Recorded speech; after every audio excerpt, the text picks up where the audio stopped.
सर्व साधनाचे सार भवसिंधू उतरी पार योगयाग तपे केली तयाने अमुपे सर्व साधनाचे सार भवसिंधू उतरी पार तुका मने जपा मंत्र त्रिअक्षरी सोपा सर्व साधनाचे सार भवसिंधू उतरी पार सत्यं ज्ञानमनन्तं नित्यमनाकाशं परमाकाशं गोष्ठप्राङ्गणरिङ्गणलोलमनायासं परमायासं मायाकल्पितनानाकारमनाकारं भुवनाकारं क्ष्मायानाथमनाथं प्रणमद्गोविन्दं परमानन्दं गोविन्दं परमानन्दं गोविन्दं परमानन्दम् अजं रुक्मिणीं प्राणसञ्जीवनन्तं परं धाम कैवल्यमेकं तुरीयं प्रसन्नं प्रपन्नार्तिहं देवदेवं परब्रह्मलिङ्गं भजे पाण्डुरङ्गं पाण्डुरङ्गाकरो प्रथम नमन पाण्डुरङ्गा करो प्रथम नमन दुसरे चरण संतांसिया दुसरे चरण संतांसिया संतांसिया संतांसिया त्यांच्या कृपादाने कथेचा विस्तार त्यांच्या कृपादाने कथेचा विस्तारो लोकाभिरामं रणरंगधीरं राजीवनेत्रं रघुवंशनाथं कारुण्यरूपं करुणाकरन्तं श्रीरामचन्द्रं शरणं प्रपद्ये मंगलभावना मंगलहारी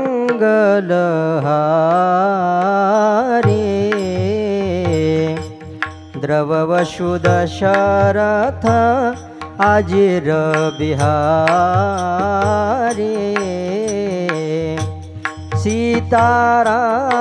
सीतारामचरित अति पावन मधुर सरस आरु आति मन भावन पुनि पुनि कितनी हो सुने सुनाए दिल की प्यास बुझत न बुझाए जय सिया राम जय जय जय सिया राम जय सिया राम जय जय जय सिया राम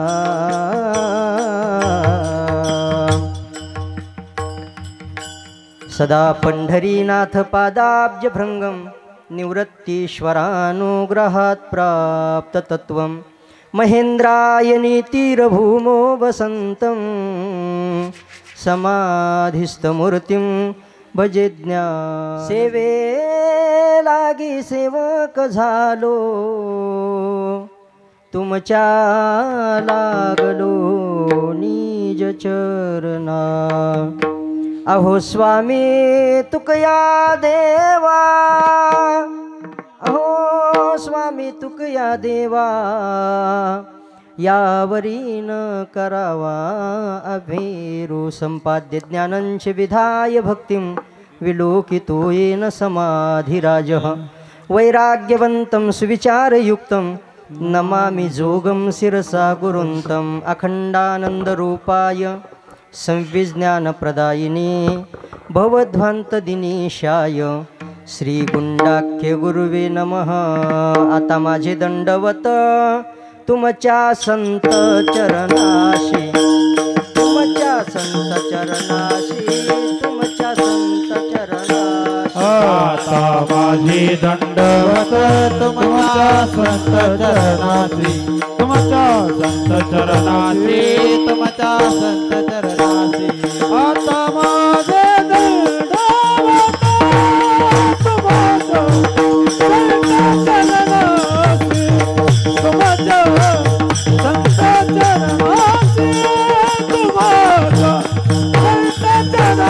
चरणाशी.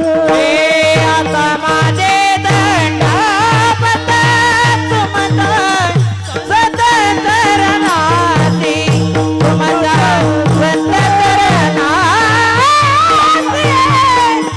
संत चरणाशी, तुमच्या संत चरणाशी. काय नोहे केले का चिंतिता विठ्ठले, सर्व साधनाचे सार भव सिंधू उतरी पार. अनंत कृपा सागर विश्वोद्धारक विश्ववंदनीय श्रीमंत श्री जगद्गुरु तुकोबाराय यांच्या अभंग गाथीतील 4 चरणाचा अभंग प्रस्तुत प्राप्त प्रसंगी प्राप्त स्थळी हरिकीर्तन रूपी सेवेसाठी निवडलेला असून या अभंगाच्या माध्यमातून श्रीमंत श्री जगद्गुरु तुकोबाराय भगवान परमात्म्याच्या नामाचं महात्म्य प्रतिपादन करत आहेत. विठ्ठल विठ्ठल विठ्ठल विठ्ठल विठ्ठल विठ्ठल विठ्ठल विठ्ठल. सेवेला प्रारंभ करण्यापूर्वी वक्ता म्हणून कार्यक्रमाबद्दल अल्पसा परिहार देणं माझी नैतिक जबाबदारी आहे. ऐका, प्रतिवर्षाप्रमाणे याही वर्षी आपल्या सारोळा या गावामध्ये गेली जवळजवळ 22 वर्ष पूर्ण करून 23व्या वर्षामध्ये पदार्पण केलेला हा आपल्या सारोळा गावचा भव्य दिव्य स्वरूपाचा असा अखंड हरिनाम सप्ताह वैकुंठवासी गुरुवर्य काव्यतीर्थ श्री मनोहरदादा महाराज गोसावी तसेच गुरुवर्य श्री विठ्ठल माऊली महाराज सारोळकर यांच्या कृपा आशीर्वादाने प्रारंभ झालेला हा भक्ती महोत्सव गुरुवर्य भाऊसाहेब महाराज गोसावी तसेच आदरणीय परमार्थिक स्नेही सचिन महाराज गोसावी यांच्या मार्गदर्शनाने सुरू असलेला हा भक्ती महोत्सव अखंड हरिनाम सप्ताह या सप्ताहातील 23व्या वर्षातील आजचं हे प्रथम दिनाचं हरिकीर्तनरूपी पुष्प भगवान परमात्म्याच्या चरणारविंदी समर्पित करण्याची जबाबदारी माझे परमार्थिक स्नेही श्री हरिभक्तीपरायण गणेश महाराज तसेच संपूर्ण कार्यक्रम संयोजक मंडळी सप्ताह कमिटी गावकरी मंडळी यांच्या आदेशातून माझ्या वाट्याला आलेली ही सेवा. विठ्ठल विठ्ठल विठ्ठल विठ्ठल विठ्ठल विठ्ठल विठ्ठल विठ्ठल. पहिला दिवस आहे. बऱ्याच जणाच्या मनामध्ये शंकेची पाल चुकली असेल की नेमका हा अभंग महाराजांनी कसं काय घेतला आज पहिल्या दिवशी. कारण फड परंपरेमध्ये ठरलेला अभंग आहे. कुठला? समचरण दृष्टी विटेवरी साजिरी तेथे माझी हरी वृत्ती राहो ठरलेला अभंग आहे. आता काय असं काय कुठं लिहून ठेवलेलं नाही की तोच अभंग घेतला पाहिजे. ऐका बरं, लिहिलेलं नाही पण परंपरेनं तो अभंग त्या ठिकाणी काय आहे, काही नियम लिखित असतात आणि काही नियम अलिखित असतात.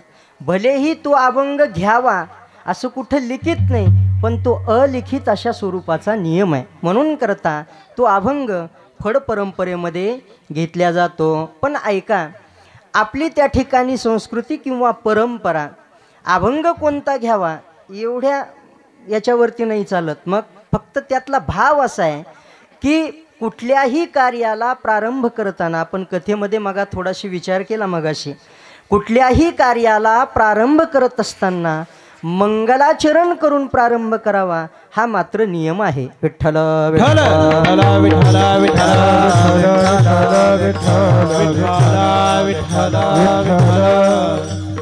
मग मंगलाचरणाचं चिंतन करताना 3 प्रकारची मंगलाचरण वेदांतानं आपल्या समोर मांडलेली आहेत.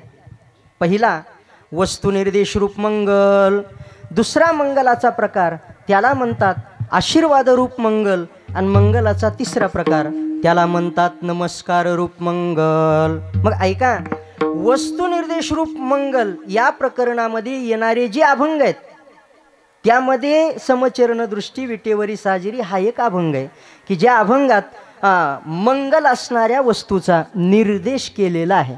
मग तसं सुंदरते ध्यान उभे विटेवरी हाही अभंग मंगलाचरण प्रकरणातला आहे, तोही पहिल्या दिवशी घेता येतो. रूप पाहता लोचनी पुष्कळ अभंग आहेत. ज्या अभंगात मंगल असणाऱ्या परमात्म स्वरूपाचा निर्देश केलेला आहे, स्वरूप निर्देश, त्याला म्हणतात वस्तुनिर्देश रूप मंगल. पहिला मंगलाचा प्रकार. मंगलाचा दुसरा प्रकार त्याला म्हणतात आशीर्वाद रूप मंगल. ऐका, माझ्यासाठी किंवा माझ्या प्रिय व्यक्तीसाठी परमार्थिक कल्याणाची देवाकडे आणि संताकडे जी काही मागणी केलेली असते कल्याण व्हावं म्हणून, या मागणीला आशीर्वाद रूप मंगल असं म्हणतात. महाराज बोलताना एके ठिकाणी बोलतात बघा, तुमचे दासीचा दास करणी ठेवा, तुमचे दासीचा दास करणी ठेवा, तुमचे दासे दास करून ठेवा, तुमचे दासीचा दास करून ठेवा, आशीर्वाद द्यावा, आशीर्वाद, आशीर्वाद द्यावा, आशीर्वाद नवविधातायहि बोलिले भक्ती, नवविधाताय बोलिले भक्ती. आशीर्वाद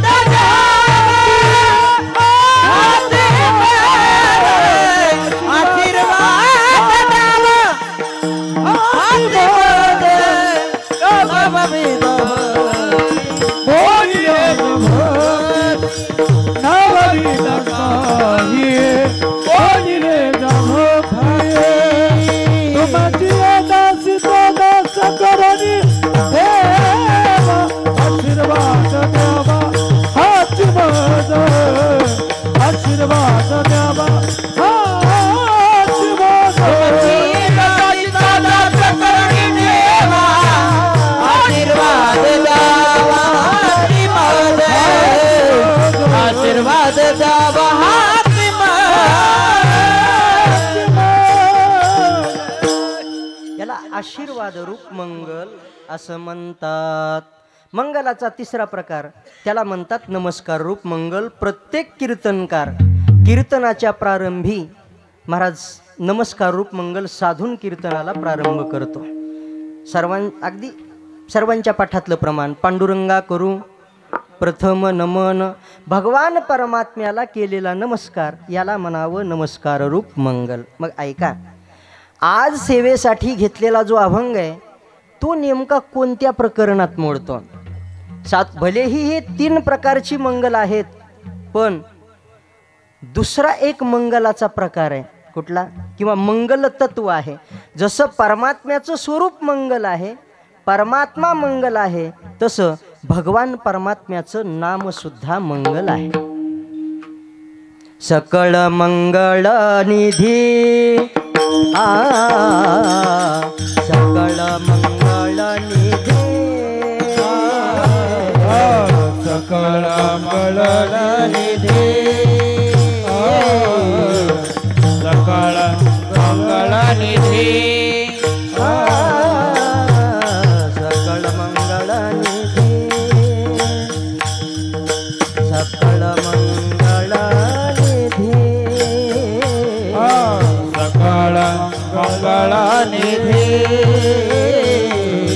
सकळ मंगळ निधी श्री विठ्ठलाचे नाम आधी श्री विठ्ठलाचे नाम आधी मनकारे जना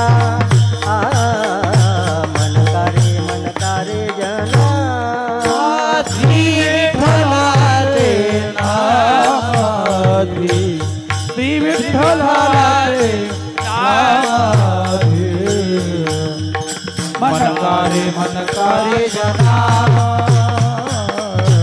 मनकारे मना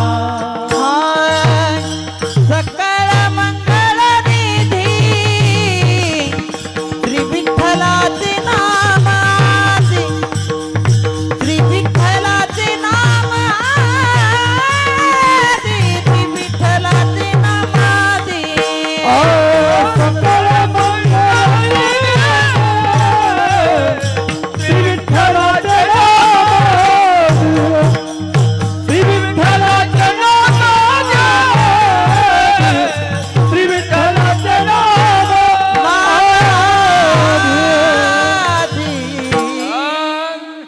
महाराज बोलताना बोलतात सकल मंगल निधी श्री विठ्ठलाचे नाम आधी सर्व मंगळाला त्या ठिकाणी मंगळाचा निधी काय असेल तर परमात्म्याचं नाम आहे का म्हणजे मंगलच आहे बरं का. म्हणून करता नामपर प्रकरणातले जे अभंग आहेत ती अभंग सुद्धा मंगलपर प्रकरणामध्येच गणल्या जातात म्हणून अभंग सेवेसाठी निवडलाय. ऐका बरं वास्तविक थोडासा वाद आहे. काय वाद आहे मला सांगा. हां देवाचं रूप अगोदर आहे का देवाचं नाम अगोदर आहे पवन महाराज? काय अगोदर आहे वाटतं तुम्हाला? बरं साधं बोलतो. एखाद्याचं रूप अगोदर आकाराला येतं का त्याचं नाव त्या ठिकाणी अगोदर जन्माला येतं? हां रूपच येतं बरोबर आहे. ऐका कारण अगोदर शरीर त्या ठिकाणी जन्माला येतं मग त्याला बारशाच्या दिवशी नाव ठेवल्या जातं बरोबर आहे की नाही. अगोदर काय असतं? शरीर असतं रूप असतं आणि नंतर त्याला नाव ठेवल्या जातं. मग बरेच वेळेला असं वाटतं हे लौकिकातलं आहे. लौकिकामध्ये अगोदर रूप आहे आणि नंतर नाम आहे. पण अध्यात्मामध्ये जर आपण बारकाव्याचा विचार केला तर रूप अगोदर नाही अगोदर नाम आहे. तो वादच आहे असं मी सुरुवातीला बोललोय. हां ते म्हणतात ना काय जाऊ दे आता ते थोडं खालचं उदाहरण आहे म्हणून करता या गादीवरनं किमान उच्चार करू नये त्या गोष्टीचा म्हणून करता. चला मी बोलतोय की देवाचं रूप अगोदर का देवाचं नाम अगोदर? उत्तर आहे देवाचं नाम अगोदर आहे. तुम्ही म्हणाल कसं शक्य आहे महाराज? देवाने अवतार घेतल्यावर त्याचं नाव ठेवल्यावर मग नाव असतं पण अगोदर नाव कसं? त्याचं उत्तर आणि पुरावाच बघायचा झाला तर राम प्रभूचा अवतार होण्याच्या अगोदर सुद्धा राम नाव होतं बरं का. रामाचं रूप आकाराला येण्याच्या अगोदर रामनाम होतं. म्हणून वाल्मिकी ऋषींनी राम प्रभूच्या अवताराच्या अगोदर राम प्रभूच्या नामाचं स्मरण करून चिंतन करून महाराज परमात्म्याला सुद्धा आपण बोलेल तसं वागण्यासाठी ग्रंथ लिहून ठेवला. कीर्ती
रामाधी. रामायण निर्माण करण्याचं सामर्थ्य वाल्मिकी ऋषीला प्राप्त झालं. कशाच्या जोरावरती? फक्त आणि फक्त रामनामाच्या जोरावरती. मग ते नाम रामप्रभूचं रूप आकाराला येण्याच्या अगोदर असणारं नाम आहे. चला, म्हणून रूप अगोदर की नाम अगोदर, रूप श्रेष्ठ की नाम श्रेष्ठ, वाद करतात काही मंडळी. जाऊ दे, आता पुढे कॅमेरा आहे म्हणून करता नको बोलायला. पण वाद चाललेला आहे, रूप अगोदर की नाम अगोदर. थोडं बारकाव्याचं चिंतन करायचं झालं तर ऐका. देवाला स्वतःला जे करता येत नाही ते देवाच्या नामाने होऊ शकतं महाराज. ही देवाच्या नामाची ताकद आहे, शब्द लक्षात घ्या.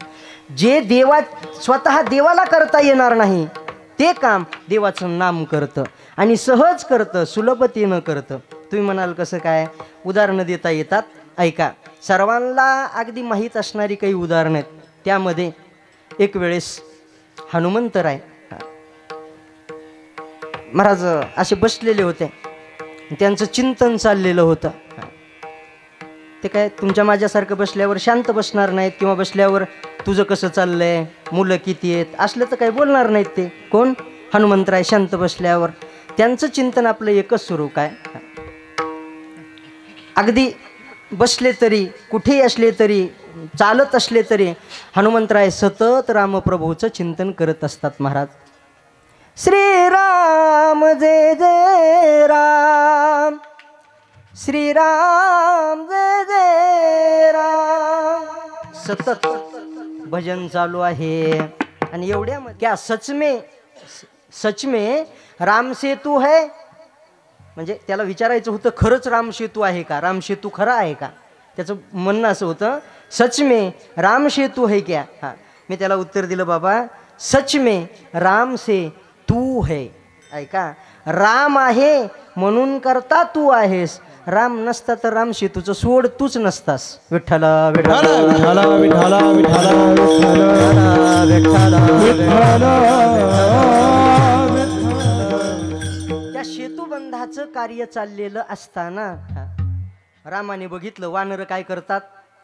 मोठे मोठे पर्वत आणतात, दगड आणतात आणि ते नळनीळ त्या दगडावरती रामनाम अधोरेखित करतात आणि पाण्यामध्ये टाकतात. होतं काय? ते दगड तरतात. हे रामाने बघितलं. मग माझ्या नामाने जर दगड तरतात तर मग मीच जर टाकले तर ते का तरणार नाहीत, असा विचार केला रामप्रभूने. आणि प्रयोग करून बघू म्हणे. काय करू? प्रयोग करून बघू. सर्व वानरांना सुट्टी झाल्याच्या नंतर संध्याकाळच्या वेळी रामप्रभू आले ना समुद्राच्या काठावर. समुद्राच्या काठावर आले, एक दगड घेतला. काय केला? एक दगड घेतला आणि त्या दगडाला आता माझ्या नावानं तरतात म्हणल्यावर मी सोडल्यावर का तरणार नाहीत असा विचार केला आणि तो दगड पाण्यामध्ये टाकला. जसा टाकला तसा तो बुडाला. अरे असं कसं झालं म्हणे. बरं बघू म्हणे, झालं असेल काहीतरी. दुसरा दगड उचलला, तो सोडला, तोही बुडाला. तिसरा उचलला, तो सोडला, तोही बुडाला. रामप्रभूंनी विचार केला, काहीतरी चुकायला लागले म्हणे आपलं. पण असू दे, आपण हे काम करत असताना कोणी बघितलं तर नाही ना आपणाला. काय असतं बघा, तुम्ही बघा, गाडीवरनं जाताना जर माणूस पडला, गाडीवरनं जाताना जर माणूस पडला ना, तर ते उठल्याच्या नंतर किती लागलं हे नाही बघत अगोदर. कोणी बघितलंय का आपणाला हे बघतो. कोणी पाहिलं तर नाही ना. ऐका, तसं आपण दगड सोडताना कोणी बघितलं तर नाही ना असा विचार केला आणि सहज असं तोंड पाठीमागं फिरवलं. जसं तोंड पाठीमागं फिरवलं, पाठीमागं हनुमंतराय उभेच दिसले वर आम्हाला. रामाने विचारले, हनुमंता कधी आलास? हनुमंत म्हटले, देवा पहिल्या दगडाला चालू आहे म्हणे तुम्ही सोडताना. रामप्रभू म्हटले, हनुमंता काहीतरी चुकायला लागले रे म्हणे माझं. नेमकं का दगड बुडतात काही कळना. त्यावेळेस हनुमंतरायाने गमतीने उत्तर दिलं म्हणे, प्रभू तुम्ही ज्याला सोडलेलं आहे तो तरेल कसा? तो तरेल कसा? तो बुडणारच आहे. पण हनुमंतराय रामप्रभूला म्हणतात, देवा हे तुम्हाला जमणार नाही म्हणे. ते दगड जे तरतायत ना, ते दगड तुम्ही कोण आहेत हे बघून तरत नाहीत. तुमच्या नावाचं सामर्थ्य हे आहे. नाम घेतावा या गेला, नाम घेतावा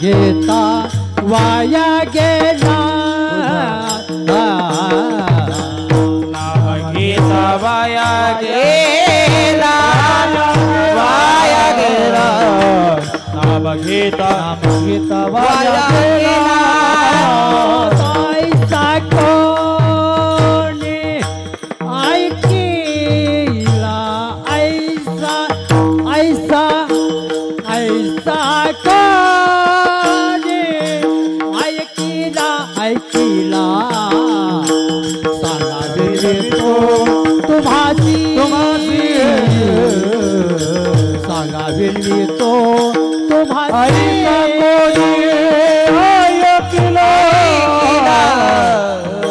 ऐसा कोणी ऐकिला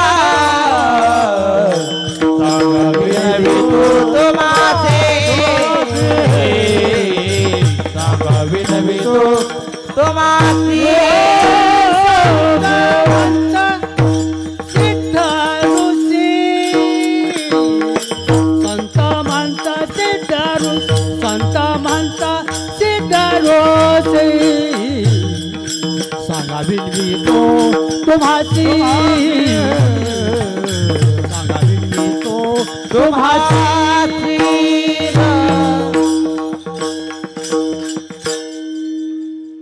राम प्रभूला हनुमंतराय म्हणतात देवा हे तुमचं सामर्थ्य नाही दगड तरतायत हे तुम्ही प्रयत्न करू नका खटाटूप करू नका तुम्हाला नाही जमणार का हे सामर्थ्य आहे तुमच्या नामाचं तुझ्या नावाचा महिमा तुझ्या नकडे एक क्षमा तुकामध्ये आमा जन्म गोड यासाठी तुझ्या नावाचा महिमा तुझ्या नकडे एक क्षमा तुकामध्ये आमा जन्म गोड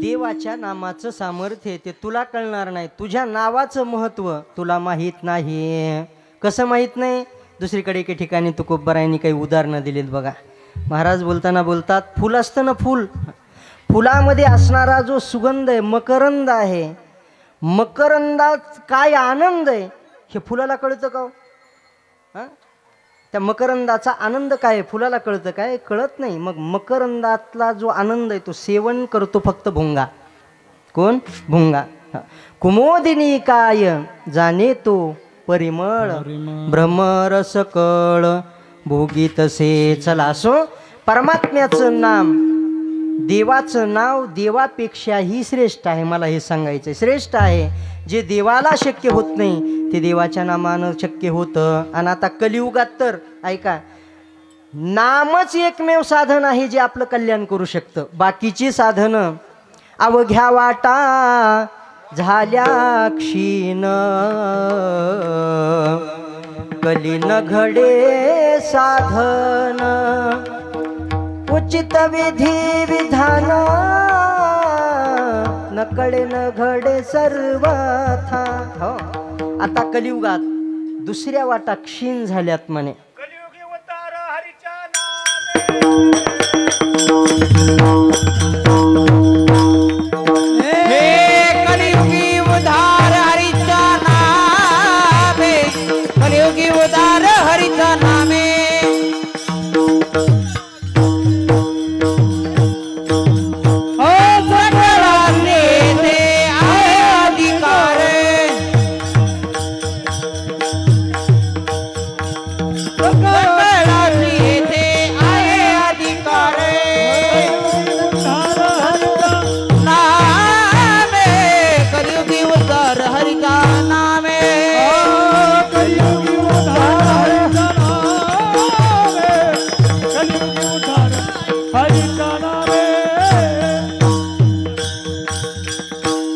कलियुगातलं सोपं साधन नव्हे नव्हे एकमेव साधन जे साधल्या जाऊ शकतं आता दुसरी साधनं साधू शकत नाहीत महाराज आपल्याच्यानं करणं होऊ करत नाही आपण आपल्याच्यानं होणारच नाहीत तुम्ही म्हणाल कसं काय ऐका 4 युगात 4 साधनं सांगितलेली आहेत. सर्वांच्या पाठ असणारा श्लोक आहे बघा.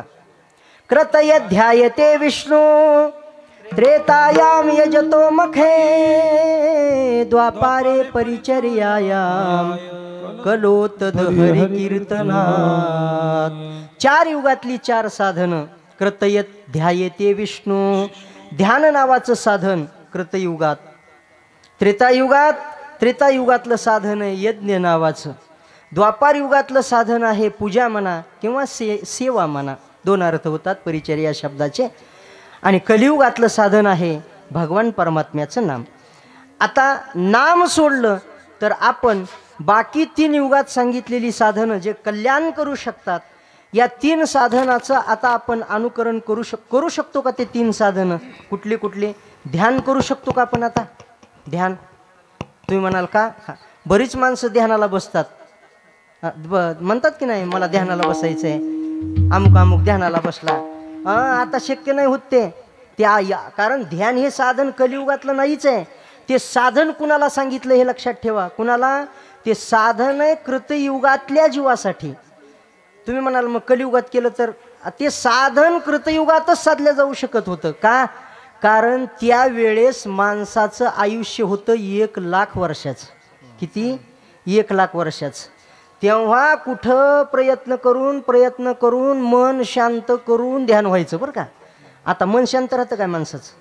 मन कीर्तनात बसल्यावर सुद्धा मन महाराज शांत नसते. इकडं पळतंय तिकडं पळतंय. लातूरमध्ये कितीतरी वेळ जाऊन येत आहे पवन महाराज. मन कितीतरी वेळ जाऊन येत आहे लातूरमध्ये.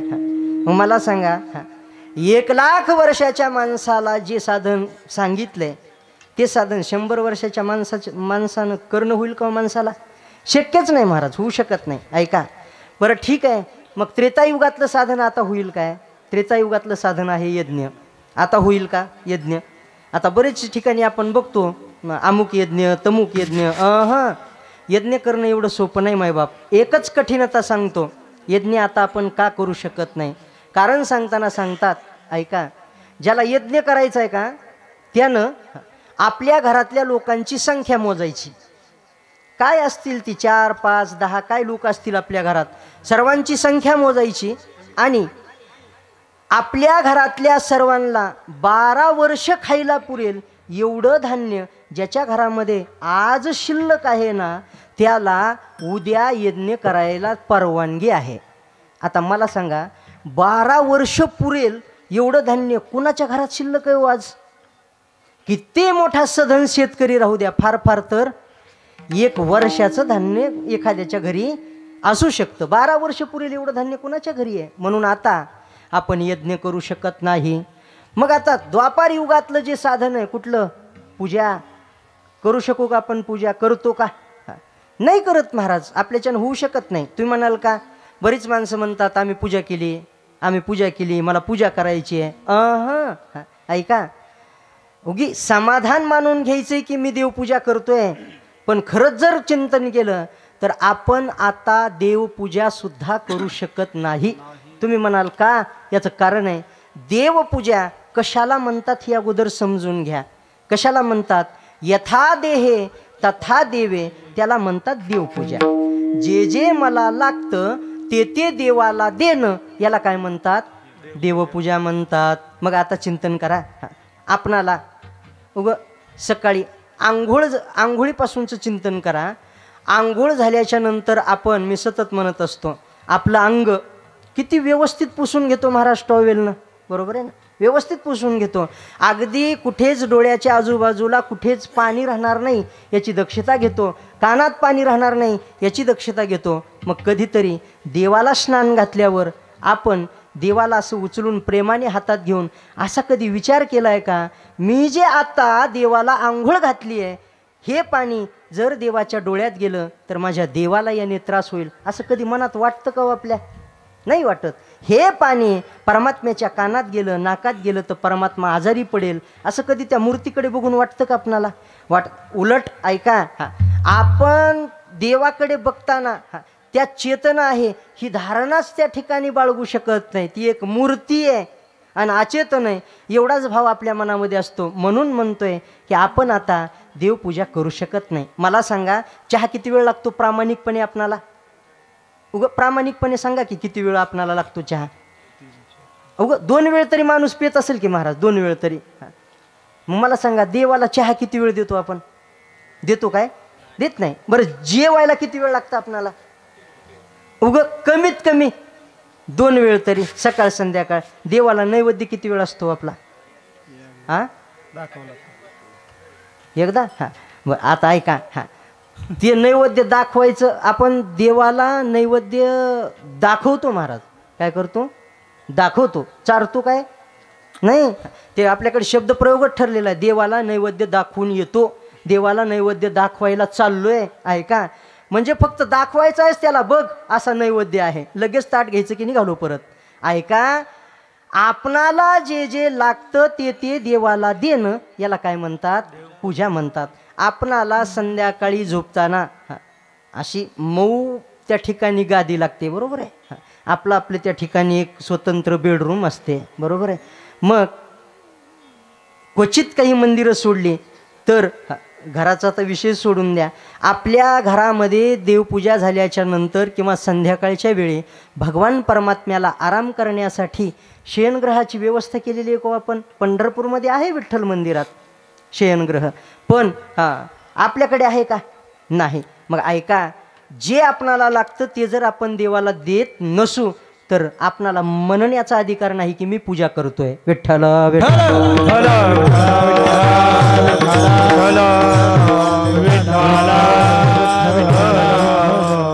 मग ही साधनं आता साधल्या जाऊ शकत नाहीत, म्हणून कलियुगातलं सोपं साधन कोणतं?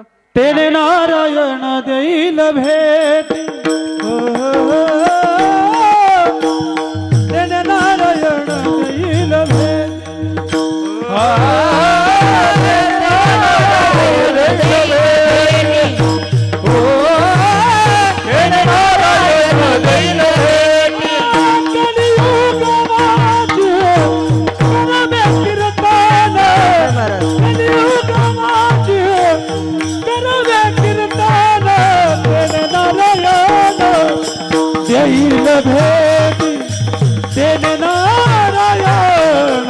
देईल भेट,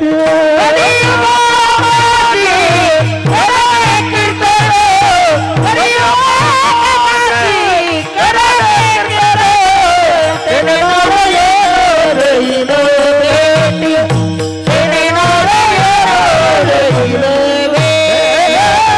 भेट. महाराज बोलतात, कलियुगा माझी करावे कीर्तन. कलियुगात काय करावं? कीर्तन करावं.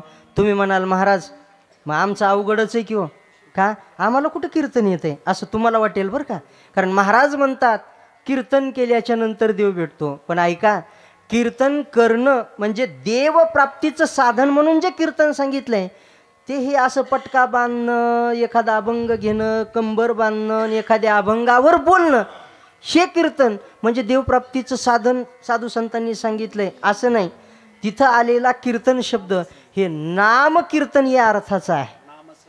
नाम संकीर्तन साधन पै सोपे, जळतील पापे जन्मांतरीचे. परमात्म्याचं नामचिंतन हेच कीर्तन परमात्मा प्राप्तीचं साधन आहे, आणि जे आता साधल्या जाऊ शकतं. पण माणसाचा एक स्वभाव आहे. काय स्वभाव आहे?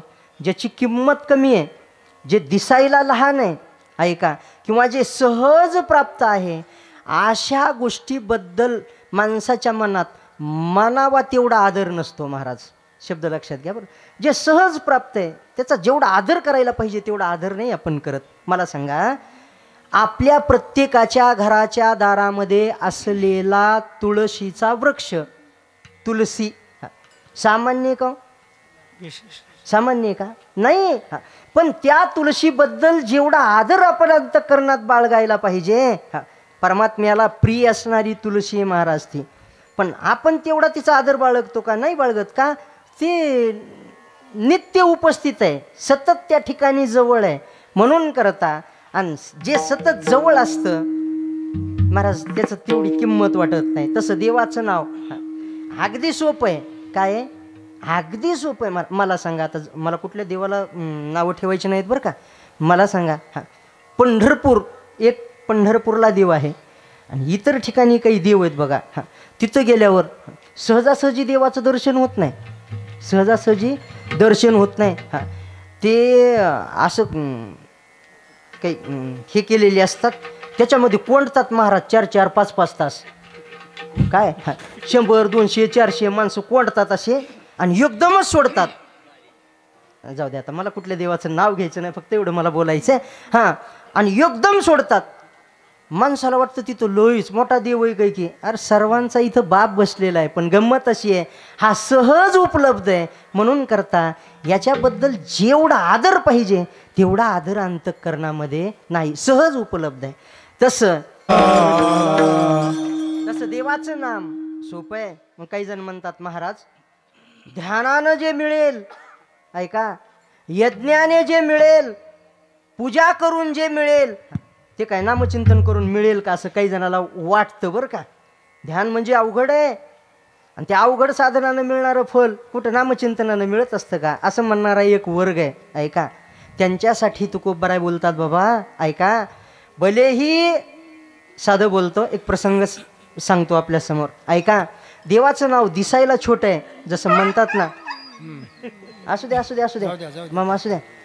उद्या कोणी उगा म्हणाय नको महाराजाच्या कीर्तनाला कुत्र सुद्धा नव्हतं बाबा म्हणून त्यांना हजेरी लावली असावी. विठाला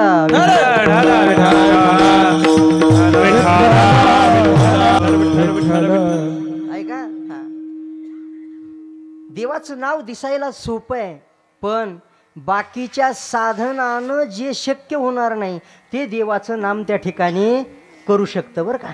तुम्ही म्हणा ते कथा सांगता, ते काय झालं महाभारतामध्ये कथा येऊन जाते. एक वेळेस अर्जुन, भीम, नकुल आणि सहदेव ही चौघ जण धर्मराजाचा निरोप घेऊन फिरण्यासाठी बाहेर पडली बघा. चौघ बाहेर आले. बाहेर आल्याच्या नंतर एका चौकात आली आणि या चौघांनी 4 दिशा वाटून घेतल्या. मी इकडे जाणार, मी इकडे जाणार ठरलं. आणि महाराज चौघ 4 दिशेला निघाली फिरण्यासाठी म्हणून. भीम ज्या दिशेला चालला होता का त्या दिशेला भीमाने पुढे जाताना, पुढे गेल्यावर एक हत्ती बघितला बघा. हत्ती बघितला, ती भीमाला आश्चर्यच वाटलं का, कारण तो जो हत्ती होता का त्याला 2 सोंडा होत्या. बरं, 2 सोंडेचा हत्ती असतो का, नाही. मग 2 सोंडेचा हत्ती बघितला भीमाने आणि भीम तिथून आश्चर्य आहे, काहीतरी नवल आहे म्हणून अपशकुन झाला. असा एक त्या ठिकाणी मानस अंतःकरणामध्ये धारण करून भीम परत त्या चौकात येऊन थांबला. अर्जुन ज्या दिशेला चालला होता का, अर्जुनाने बघितलं काय, एक गाय, गावरान गाय, तिचा प्रसव काल जवळ आलेला आहे, व्यायला झालेली आहे. हा महाराज अर्जुनाने त्या गायीला तिथेच 2-3 प्रदक्षिणा मारून घेतल्या बघा. का असं म्हणतात की अशा वेळी गायीला मारलेली 1 प्रदक्षिणा पृथ्वी प्रदक्षिणेचं पुण्य देते. ऐका, पण त्याच्यामध्ये शास्त्र आहे कशा वेळी प्रदक्षिणा मारावी. ऐका, चला मग ते 2-3 प्रदक्षिणा मारल्या. त्या गायीनं त्या वासराला जन्म दिला. त्या वासराला चाटून पुसून गायीनं स्वच्छ केलं. ते उभा राहायचा प्रयत्न करायला लागलं वासरू, त्याला उभं राहता येईना, पडायला लागलं. गायीने त्याला उभं राहायला मदत केली त्या वासराला. अर्जुन पाहतोय, थोड्या वेळात ते वासरू उभं राहिलं. उभं राहिल्याच्या नंतर अर्जुन बघतोय, थोड्या वेळाने त्यानं स्तनपान केल्याच्या नंतर ते वासरू गायीला त्या ठिकाणी अशा लाथा मारायला लागलेलं अर्जुनाने बघितलं. अर्जुनाला नवल वाटलं. अर्जुन तिथून परत निघाला. सहदेव पुढे एका दिशेनं जातोय. सहदेवानं बघितलं काय, 2 विहिरी आहेत बघा. एक विहीर तुडुंब भरलेली आहे आणि दुसऱ्या विहिरीच्या अगदी बुडाशी एकच झरा आहे, थोडं पाणी आहे. पण भरलेल्या विहिरीचं पाणी मात्र लोक घेत नाहीत हे सहदेवाने बघितलं. ज्या विहिरीच्या तळाशी पाणी आहे तेच पाणी सर्वजण घेत आहेत. सहदेवाने बघितलं, नवल वाटलं, भरलेल्या विहिरीचं पाणी का घेत नसावेत. सहदेव परत त्या चौकात आला. नकुल पुढे चालला होता बघा. नकुलाने बघितलं, एका डोंगराच्या पायथ्याला 4-5 घरं होते, वस्ती होती 4-5 घराची. नकुलाने बघितलं, डोंगराच्या माथ्यावरून एक मोठा दगड वरून निसटला आणि तो दगड असा घरंगळत खाली यायला लागला. मग तो दगड खाली येत असताना एवढ्या वेगात येत होता, त्याच्या मध्ये येणारे मोठे मोठे झाडं, त्या झाडांना तो मोडत होता. म्हणजे एवढा वेग होता त्याचा. मध्ये आलेलं झाड, प्रतिबंध ठरलेलं झाड, त्याला मोडायचं आणि खाली पुढे यायचा. मोठी मोठी दगडं पुढे आलेली, त्याचा चुराडा करत तो दगड खाली येत होता. नकुल बघत होता बरं का. हां ऐका, वरून खाली यायला फार वेळ लागत नाही बरं का. वरून खाली यायला फार वेळ लागत नाही. म्हणजे दगडाचंच बोलणं आहे मी, माणसाचं सुद्धा असंच असतं. हां, वरून खाली यायला फार वेळ लागत नाही. किती मोठा माणूस असू द्या, एक चूक झाली ना की बास, हां, त्याच्या मोठेपणाला, त्या ठिकाणी त्याच्या कीर्तीला कलंक लागतो. ऐका, तसं तो दगड असा घरंगळत खाली आला. नकुल बघतोय आता हा दगड येऊन या 4-5 घराची जी वस्ती तिथे त्या घरावर पडणार, घरात जेवढी माणसं आहेत तेवढे मरणार. नकुल विचार करतोय. पण पुन्हा विचार केला, आता हे जी घटना घडणार आहे ही घटना आपण आपल्या डोळ्यानं बघायची नाही, असा विचार केला आणि आपले डोळे मिटून घेतले. काही हो म्हणे डोळे आड, ते घरावर पडू, किती माणसं मरायची ते मरू म्हणे त्या घरातले. डोळे झाकून घेतले आणि 5 मिनिट डोळे झाकलेले, मनात विचार सुरू आहेत. आता तो दगड पडला असेल, घरातली सर्व माणसं मरण पावली असतील, नकुलाचा विचार. 5 मिनिटाच्या नंतर नकुलाने डोळे उघडले. बघा, जसे डोळे उघडले, समोर बघितलं 5च्या 5 घरं तशीच आहेत. अरे म्हणे, जो दगड या घरावर पडणार होता तो दगड नेमका आडला कशाला? वरी बघितलं, थोडंसं जवळ जाऊन बघितलं, जवळ आले, कशाला आडला असेल? जो दगड मोठ्या मोठ्या झाडाला आडला नव्हता, जो दगड दगडांना आडला नव्हता, तो दगड नकुलाने जवळ येऊन बघितलं, तो दगड गवताच्या एका काडीला आडला होता. बघा, कशाला? गवताच्या काडीला. आश्चर्य वाटलं नकुलाला. अरे असं कसं? झाडाला न आणणारा दगड गवताच्या काडीला अडतो, आश्चर्य आहे. हा, नकुलही परत आला. 4 राजवाड्यात आले. नेमकं त्यावेळी भगवान कृष्ण परमात्मा तिथं आलेले होते बघा राजवाड्यामध्ये. या 4 आपण बघितलेलं सर्व जशाला तसं कृष्णाला सांगितलं. भीम म्हटला, देवा मी बघितलं म्हणे. काय? 2 सोंडेचा हत्ती बघितला म्हणे. याचा अर्थ काय आहे? भगवान कृष्ण परमात्मा म्हटले, भीमा याचा अर्थ असा आहे, आता कलियुगाला प्रारंभ झालेला आहे. म्हणजे परमात्मा म्हणतायत कलियुगातली माणसं 2 तोंडाची असतील. बघा, हाय 2 तोंडाचे माणसं आहेत. समोर म्हणत असतात तुमच्यासारखा माणूस पूर्ण जिल्ह्यात नाही बघा, असं म्हणतात बरं का तोंडावर. पवन महाराज म्हणत असतात तुमच्यासारखा माणूस अख्ख्या जिल्ह्यात नाही. आणि पाठ फिरली, थोडा माणूस लांब गेला किंवा याच्यासारखा नालायक महाराष्ट्रात सापडणार नाही. म्हणजे असं म्हणतात. म्हणून 2 तोंडाची माणसं आहेत महाराज. कलियुग आहे. त्यावेळेस अर्जुन म्हटला, देवा मी घटना बघितली. काय बघितलं? म्हणे गायीने एका वासराला जन्म दिला, त्याला उभं राहता येत नव्हतं, त्याला उभं राहायला मदत केली. त्या वासरानं गाईला लाथा मारायला सुरुवात केली. काय आहे? परमात्मा म्हटले याचाही तोच अर्थ आहे, आता कलियुगाला प्रारंभ झालाय. म्हणजे कलियुगात मायबाप आपल्या मुलाला त्यांच्या पायावर उभं राहण्यासाठी मदत करतील. मायबाप कलियुगातले पोरांना त्यांच्या पायावर उभं राहायला मदत करतील. जसं मुलं आपल्या पायावर उभं राहतील का, तसं माय बापाला लाथा घालायला सुरुवात करतील. कारण हे कलियुग आहे. ऐका, सहदेव म्हटला, देवा मी एक बघितलं म्हणे. काय बघितलं? सहदेव म्हटला, मी 2 विहिरी बघितल्या. एक विहीर तुडुंब भरलेली आहे, तिचं कोणी पाणी घेत नाही. दुसरी विहीर आहे तिच्या शेजारी, अगदी एक झरा आहे फक्त तिच्या बुडाशी, त्याच विहिरीचं सर्वजण पाणी घेतात. असं का? परमात्मा म्हटले याचाही तोच अर्थ आहे. काय? कलियुगाला प्रारंभ झालेला आहे. म्हणे कसं काय?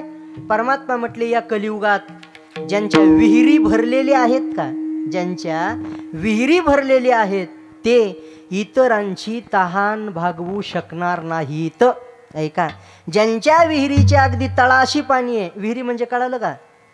काय जणाकडे एवढं असतं महाराज, इकडनं पेटवलं तर तिकडच्या कडेला जळत जायला 6 महिने लागतील, एवढं असतं काही जणांच्या घरात. म्हणजे विहीर भरलेली आहे बरं का. पण अशी माणसं एखाद्या गरीबाच्या सुखदुःखामध्ये त्याला धावून जाऊन मदत करतील, असं दिसतं का आपणाला कुठं? अजिबात नाही महाराज. का? हा कलियुगाचा गुणधर्म आहे. हां, अडचणीतल्या माणसाला अडचणीमध्ये मदत करणारे कोण असतात माहिती आहे का? ज्यांचं जेमतेम चालत असतं की नाही, अशीच माणसं अडचणीतल्या माणसाला मदत करत असतात. कलियुगाला प्रारंभ झालाय. नकुल म्हटला, देवा मी घटना बघितली. काय? जो दगड कशालाच अडला नाही, झाडांना अडला नाही, दगडांना अडला नाही, तो दगड गवताच्या एका काडीला अडला. असं कसं? परमात्मा म्हटले याचाही तोच अर्थ आहे की आता कलियुगाला प्रारंभ झालाय. म्हणजे कसं काय? त्यावेळेस परमात्मा बोलतायत, ऐका, आपल्या जीवनात येणारी संकट अन्य कुठल्याच साधनाने जरी नाही अडली, ऐका बरं, ते त्या 5 घरावर येणारं संकटच होतं, तो मोठा दगड म्हणजे. मग ते येणारं संकट झाडाला अडलं नाही, दगडाला अडलं नाही. आपल्या जीवनात येणाऱ्या संकटाला त्या ठिकाणी अडवण्याची ताकद अन्य कुठल्याच साधनात नाही. कुठलीच साधनं संकटाला अडवू शकणार नाहीत. पण या कलियुगाचं हे महात्म्य आहे की कसलंही संकट असू द्या, देवाचं नाव दिसायला अगदी लहान आहे, जसं ती गवताची काडी अगदी लहान आहे महाराज, झाडाच्या तुलनेत, दगडाच्या तुलनेत छोटी आहे, पण त्याच काडीनं संकट जसं थोपवलं तसं देवाचं नाव अन्य साधनापेक्षा दिसायला आपणाला अगदी थोडंसं सोपं वाटत असेल, लहान वाटत असेल, तरी ताकद एवढी आहे की येणाऱ्या संकटाला ते अडवल्याशिवाय राहत नाही. म्हणून तुकोबाराय म्हणतात, ऐका, या कलियुगात एक भगवान परमात्म्याचं चिंतन त्या ठिकाणी जो करतो ना, चिंतनाला प्रारंभ ज्यानं केला त्यानं या कलियुगात महाराज काय केलं नाही असा प्रतिप्रश्न महाराज अभंगाच्या पहिल्या चरणात. काय नो हे केले, काय नो हे केले, काय नो हे केले, काय नो हे केले, काय नाही केले, काय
नाही केले, इथं आलेला काय शब्द हा सामर्थ्यवाचकतेनं आलेला काय शब्द आहे. देवाच्या नामानं काय होत नाही महाराज, काय केल्यासारखं होत नाही. म्हणून नाम महत्त्वाचं आहे. म्हणून सर्वांनी मोठ्या श्रद्धेने 1-2 मिनिट हाताने टाळी आणि मुखाने भगवत चिंतनामध्ये नामचिंतनामध्ये सहभागी व्हायचं आहे. हाताने अगदी मोकळे सोडायचे असे बरं का. हाताने टाळी आणि मुखाने भगवंताचं चिंतन. आहे का? झोपलं असलं कोणी तर जागं करा. नसेल म्हणा झोपलं एवढ्या लवकर, पण तरीही दररोजच्या सवयीप्रमाणे. आता ते गमतीनेच बोलायचं झालं तर महाराज, माणसं कीर्तनात झोपत नसतात. मग आमची कीर्तनच माणसाच्या झोपेत होऊन जातात. ऐका बरं. म्हणून चला असो, विनोदाचा भाग सोडा. हाताने टाळी, मुखानं भगवत चिंतनात सहभागी व्हायचं आहे. विठोबा हरी हरी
हे केले एका चिंतिता विठ्ठले, सर्व साधनाचे सार भवसिंधू उतरी पार.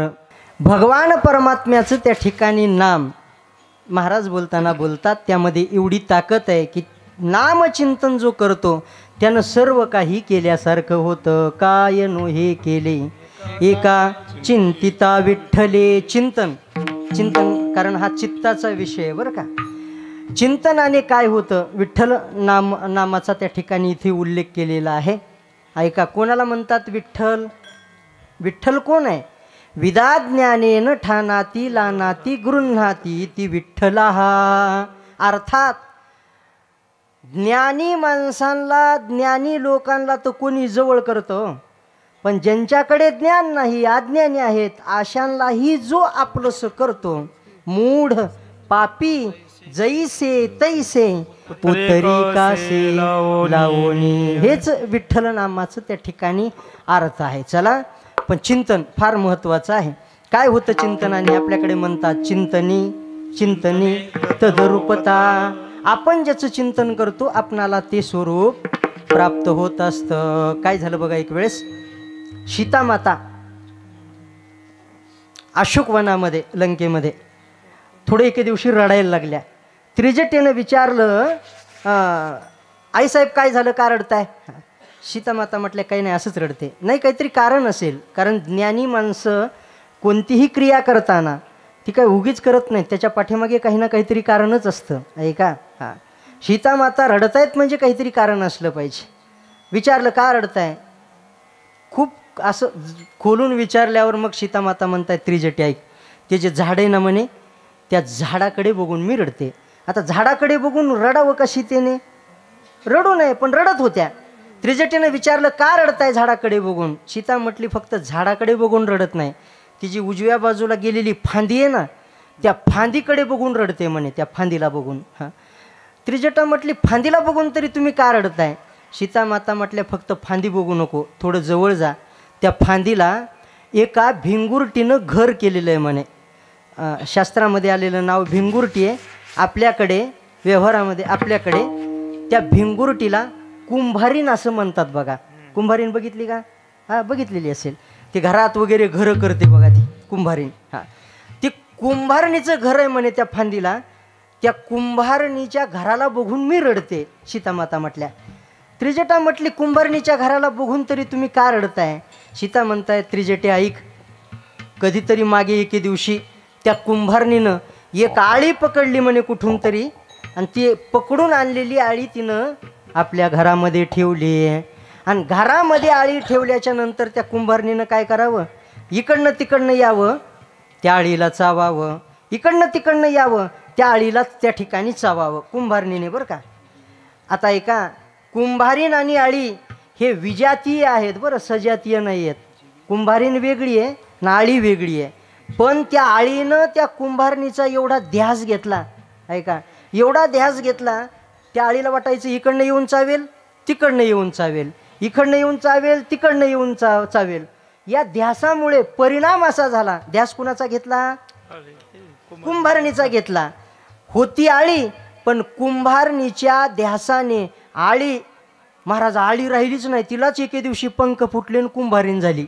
म्हणून मी रडते, सीतामाता बोलतायत बरं. त्या घरात आळीची कुंभारीण झाली म्हणून मी रडते. तुकोबराय वर्णन करतात, तुका म्हणे आळी जिवे नुरेची वेगळी, जिवे नुरेची वेगळी, जिवे नुरेची वेगळी, तुका म्हणे आळी जिवे नुरेची वेगळी, जिवे नुरेची वेगळी, जिवे नुरेची वेगळी. तुका म्हणे आळी जिवे नुरेची वेगळी, जिवे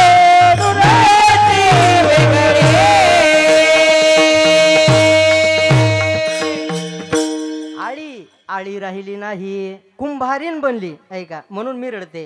त्रिजटा म्हटले अहो आळीची कुंभारीण झाली, तुम्ही का रडताय?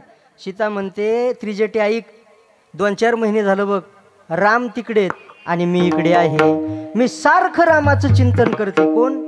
मी रामाचं चिंतन करते.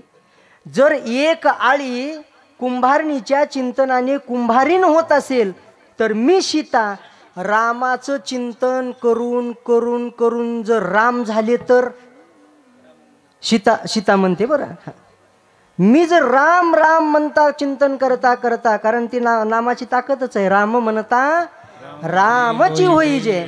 मग तसं राम म्हणत म्हणत मीच राम झाले तर करायचं काय?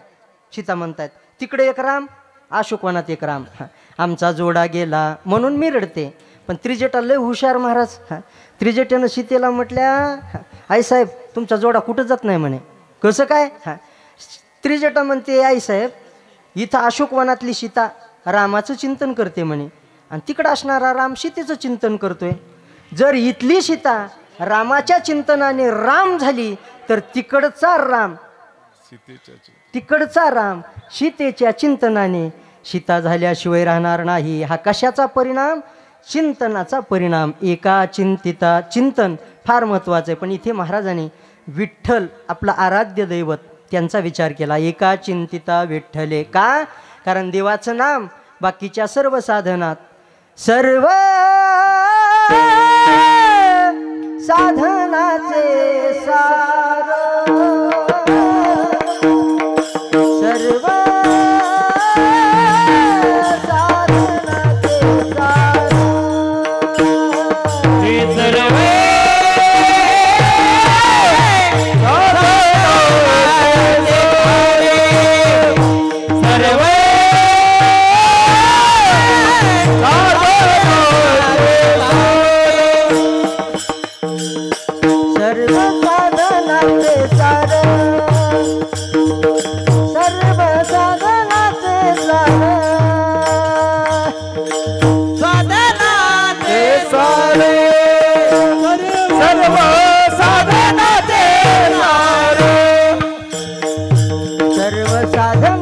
सार भव सिंधू उतरी पार सर्व साधनाचे सार भव सिंधू उतरी पार सर्व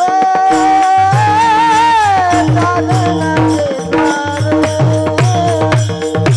सर्व साधनाचे सार हे सर्व साधनाचे सार भव सिंधू उतरे पार सर्व साधनाचे सार भव सिंधू उतरे पार सर्व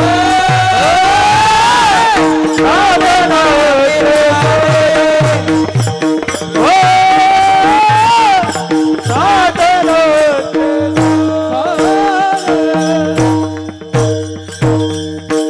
देवाचं नाम सर्व साधनाचे सार भव सिंधू उतरी पार ते काय करतं तर भवसिंधू भवसागर सहज लिलय जीवाला त्या ठिकाणी पार करवतं म्हणे नामाची या सहस्त्रावरी नावा ये अवधारी आणि सज्जोन या संसारी तारू झालो देवाचं नामच ही भवसागरावर तरुण जाण्याची नाव आहे सांगड बांधारे भक्तीचे सांगड बांधारे भक्तीचे नारायण नामाची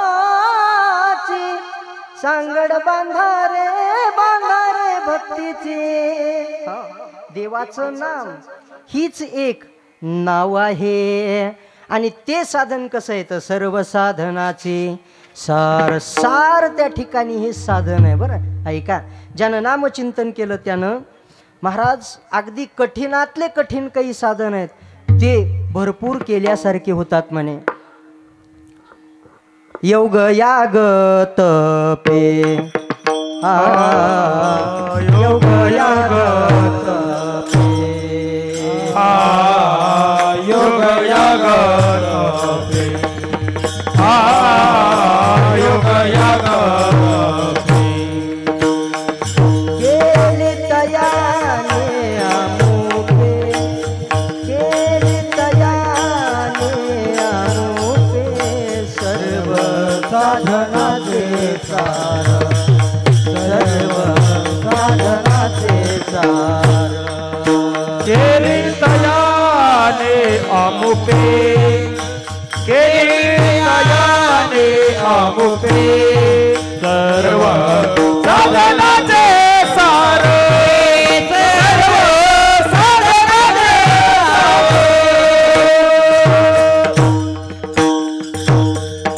योग याग तपे केली तयाने योग याग तपे आमुप केली कुणी ज्यानं एक विठ्ठलाच्या नामाचं चिंतन केलं त्यांनी हे सर्व भरपूर केल्यासारखं झालं मग फक्त ते चिंतन करताना अनुष्ठान म्हणून असावं म्हणजे जप करावा जप ऐका जप अशी साधन आहे कशाला म्हणतात तो जप माणसं करतात बघा जप माळ घेतात आणि त्या ठिकाणी मणी ओढतात जप करतात ऐका जप हे असं साधन आहे कसं साधन आहे जप शब्दाचा अर्थ होतो जकारो जन्म विच्छेद पकार पाप नाशकः ऐका जन्माचा जे विच्छेद करतं आणि पापाचा जे नाश करतं त्याला काय म्हणतात जप असं म्हणतात म्हणून ते जे सांगितलेलं विठ्ठल हे नाम आहे ना त्याचा जप करा म्हणे तुका मन जाम तुका मन जाम तुका मन जाम तुका मन जाम तुका मन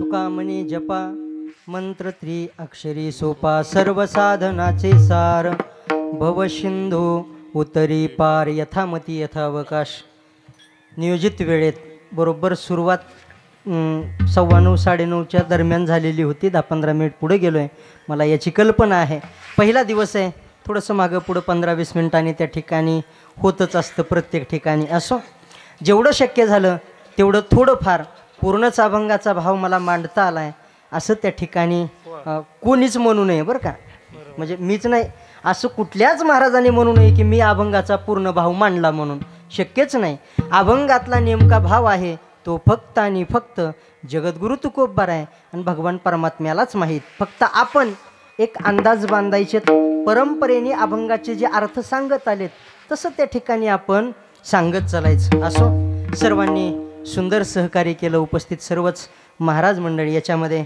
आदरणीय गायनाचार्य माऊली महाराज, तुम्ही येणार नाहीत असं कळालं होतं मला, पण बरं झालं आल्या बघितलं.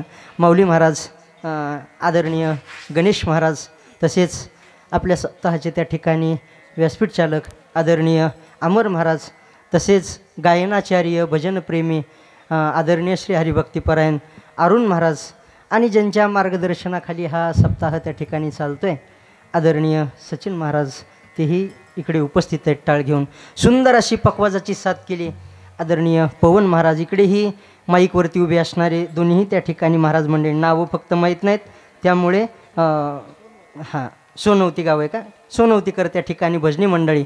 सुंदर आपण उपस्थित सर्व टाळकरी मंडळी, सर्वांच्या चरणारविंदी नतमस्तक होतो. आपणही सर्व श्रोते सज्जन मायबाप मंडळी मोठ्या श्रद्धेने गेली जवळजवळ 2 तास शांत चित्ताने श्रवणासाठी बसून राहिलात, त्याबद्दल आपल्या चरणारविंदी नतमस्तक होतो. माझा आवाज आपल्यापर्यंत अत्यंत सुंदर पद्धतीने ज्यांनी त्या ठिकाणी पोहोचवला असे साऊंड सिस्टमवाले स्वरानंद साऊंड सर्व्हिस जागजीकर यांनाही त्या ठिकाणी यांच्याही चरणारविंदी नतमस्तक होतो. आणि आज एक फोन केल्याबरोबर परमार्थिक स्नेही आपल्या लातूर परिसराचं वैभव आदरणीय नामदेव महाराज, हां नामदेवचं नाव आहे, नामदेव महाराज उगेले, आपल्या परिसरातलं एक फार मोठं त्या ठिकाणी यूट्यूबचं चॅनल बरं का, कीर्तनाच्या संबंधामध्ये पूर्ण महाराष्ट्रामध्ये, महाराष्ट्राच्या बाहेरही ज्याचं नाव आहे. जवळजवळ आपलं हे आजचं कीर्तन कमीत कमी 2 लाख लोकांपर्यंत पोहोचणार आहे. इथं माणसं जरी कमी असली तरीही चॅनलच्या माध्यमातून, महाराजांच्या माध्यमातून महाराजही या ठिकाणी उपस्थित झाले. त्यांच्याबद्दल सर्वांनी एकदा त्यांच्यासाठी जोरदार टाळ्या वाजवायच्यात बघा. आणि ज्यांच्याकडे मोठे मोबाईल आहेत, जे यूट्यूब वगैरे बघतात, त्यांना विनंती आहे की वेगळं काहीतरी बघण्यापेक्षा महाराजांच्या चॅनलवरती सुंदर सुंदर फार दिग्गज महाराज मंडळींची त्या ठिकाणी कीर्तन आहेत, त्या चॅनलवरती जाऊन नामाचा गजर असं जर नाव टाकलं तर त्या ठिकाणी महाराजांच्या चॅनल उघडतं. त्याला त्या ठिकाणी आजचं कीर्तन आहे त्याला लाईक करा, ते शेअर करा आणि चॅनल त्या ठिकाणी सबस्क्राईब. सर्वांनी सुंदर सहकार्य केलं. सर्वांच्या चरणारविंदी नतमस्तक होतो आणि वाणीला याच ठिकाणी पूर्णविराम देतो. ज्ञानेश्वर माऊली ज्ञानराज माऊली ज्ञानेश्वर माऊली ज्ञानेश्वर माऊली ज्ञानराज माऊली ज्ञानेश्वर असो मंत्रहीन क्रिया नकाचर्या विचारू, सेवेमध्ये जमाधरा कृपा करा सेवटी. तुकाराम तुकाराम तुकाराम तुकाराम तुकाराम तुकाराम तुकाराम तुकाराम तुकाराम तुकाराम तुकाराम तुकाराम